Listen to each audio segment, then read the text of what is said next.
कल्कि पुराण के बारे में ध्यान देने योग्य बातें। कल्कि पुराण में कथा भूतकाल वाचक वाक्य में लिखी गई है। जैसे हम कहेंगे भगवान कल्कि का अवतार संबल ग्राम में होगा, परंतु कल्कि पुराण में लिखा गया है भगवान कल्कि का अवतार संबल ग्राम में हुआ। प्राचीन काल में वैदिक, तांत्रिक आदि विविध शास्त्रों के द्वारा आराधित इंद्र सहित देवता, मुनीश्वर और लोकपालों द्वारा स्वकार्य सिद्धि के लिए भक्ति पूर्वक सतत उपासित विघ्नेश, अनन्य, अच्युत, अजन्मा, सर्वज्ञ एवं सर्वाश्रय स्वरूप भगवान विष्णु का वंदन करता हूँ। नर नारायण कहे जाने वाले नरोत्तम को एवं भगवती सरस्वती को नमस्कार करके उनकी जय बोलता हूँ, जिनके भयंकर भुजभुजक के विष ज्वाल में पड़कर अपने घोर अत्याचारों से भूमंडल की शांति भंग करने वाले राजागण भस्म हो जाएंगे और जिनके भयंकर खड्ग की तीक्ष्ण धार से राजाओं के देह मर्दित होंगे। वे ब्राह्मण वंश में उत्पन्न होकर युग युग में अवतार धारण करने वाले भगवान श्री हरि कल्कि रूप में रक्षा करें। सूत जी के यह वचन सुनकर नैमिषारण्य निवासी शौनकादि महाभागों ने उनसे पूछा, हे सूत जी, हे सर्व धर्मों के ज्ञाता, हे लोमहर्षण पुत्र, हे त्रिकालज्ञ, हे पुराणों के भली प्रकार जानने वाले, अब आप भगवान की कथा को विस्तृत रूप से कहिए। कली कौन है? वह कहाँ उत्पन्न हुआ? वह किस प्रकार पृथ्वी का अधीश्वर बन गया तथा उसने नित्य धर्म को किस प्रकार विनष्ट कर दिया? यह सब हमारे प्रति कहिए। महर्षियों के यह वचन सुनकर सूत जी ने भगवान श्री हरि का ध्यान किया और फिर पुलकित अंग होकर कहने लगे, हे मुनीश्वरों, प्राचीन समय की बात है, इस परम अद्भुत उपाख्यान को पूछने पर ब्रह्मा जी ने नारद जी से जो कहा था वही मैं आपके प्रति कहता हूँ। फिर नारद जी ने इसका वर्णन व्यास जी से किया, जिसे व्यास जी ने अपने मेधावी पुत्र ब्रह्मरात को सुनाया। ब्रह्मरात ने उसे अर्जुन के पौत्र अभिमन्यु पुत्र विष्णुरात के प्रति 18 सहस्र श्लोकों में सभा मंडप के मध्य में सुनाया।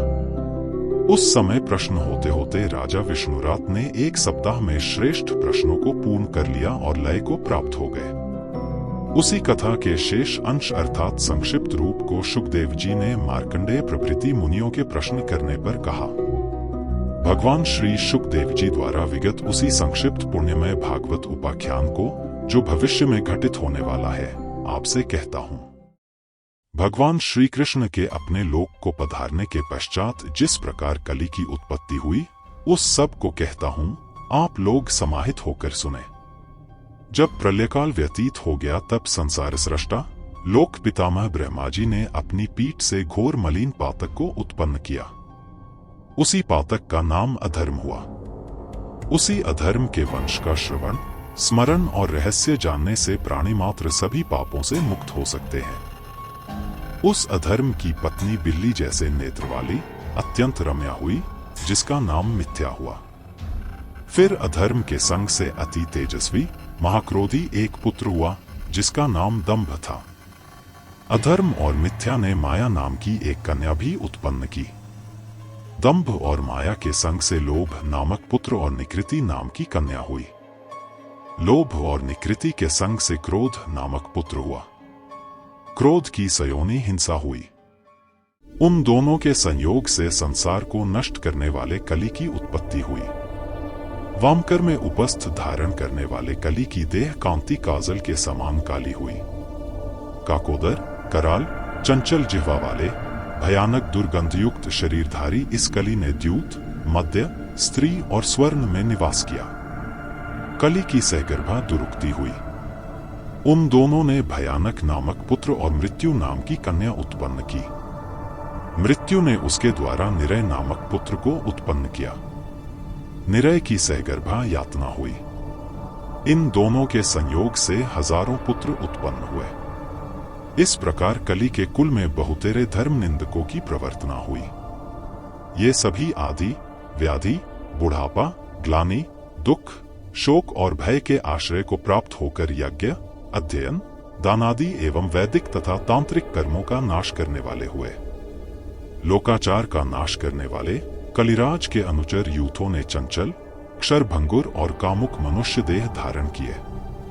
ये घोर दंभी, दुराचारी, मातृ पितृहिंसक अनुचरगण ब्राह्मण कुल में जन्म लेकर भी वेदविहीन, दरिद्र और शूद्रों के सेवा प्रिय हुए।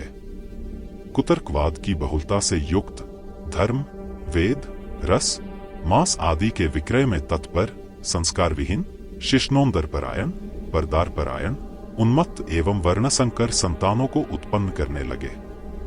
ये नाटे आकार के, पापी, मठों में निवास करने वाले, 16 वर्ष की परम आयु वाले, ये कली के सेवकगण साले को भाई के समान मानने वाले और नीचों की संगति करने वाले हुए।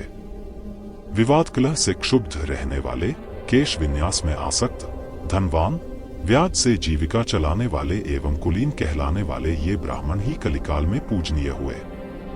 सन्यासी गृहस्थ धर्म परायण हो गए, गृहस्थों में विवेचन शक्ति का अभाव हो गया, शिष्य गुरु निंदक और धर्मध्वजी साधु वाचक हो गए। शूद्र दान लेने और पर संपत्ति के हरण करने वाले हुए, स्त्री पुरुष की सहमति ही विवाह हुआ, मित्र शठ हुए, प्रतिदान ही दानशीलता हो गया, न्यायाधीश दंड देने में असमर्थ होकर क्षमाशील हो गए, दुर्बल के प्रति उदासीनता होने लगी, अधिक बोलने वाले ही पंडित कहे जाने लगे तथा यश की कामना से ही लोग धर्म का सेवन करने लगे।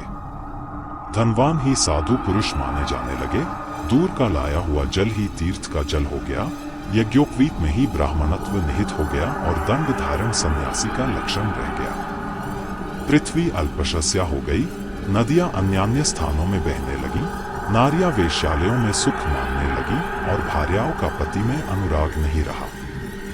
पराये अन्न की कामना वाले ब्राह्मण शूद्रों के यहाँ यजन करने लगे, विधवाओं ने वैधव्य का आचरण त्याग दिया और स्वच्छंद आचरण वाली हो गई। मेघखंड वृष्टि वाले हुए, पृथ्वी मंदशस्या हुई, राजागण प्रजा भक्षक हो गए, जिससे प्रजा करों के भार से उत्पीड़ित हो उठी। अत्यंत क्षुब्ध हुए प्रजाजन कंधों पर बोझ और हाथ में पुत्र लेकर दुर्गम पर्वत और घोर वनों में जाकर आश्रय खोजने लगे। मधु, मांस, मूल और फल का भोजन ही प्राण धारस का सहारा बन गया। कली के प्रथम पाद में ही मनुष्यगण श्री कृष्ण निंदक हो गए। कली के द्वितीय पाद में लोग श्री कृष्ण नाम को भी भूल गए, तीसरे पाद में वर्णसंकर उत्पन्न हुए और चौथे पाद में तो जाति पाति ही कुछ न रही, लोग सत्कर्म और ईश्वर को भी भूल गए। स्वाध्याय, स्वधा, स्वाहा, वषटकार और ओंकारादि का लोप हो गया, जिससे सभी देवता आहार न मिलने के कारण पीड़ित होकर ब्रह्मा जी की शरण में गए। सभी क्षीणता को प्राप्त हुए दीन देवगण चिंतित पृथ्वी को आगे करके ब्रह्मलोक को गए।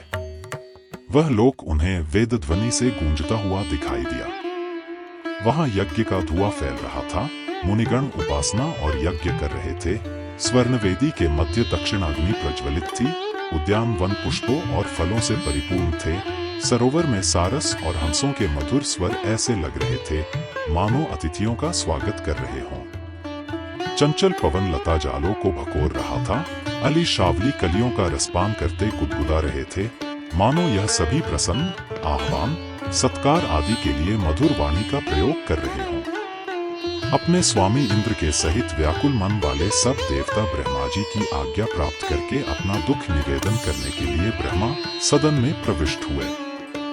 वहां जाकर सनक, सनंदन और सनातन से अपने चरण कमलों की सेवा कराते हुए एवं श्रेष्ठ आसन पर आसीन ब्रह्मा जी को उन देवताओं ने नमस्कार किया।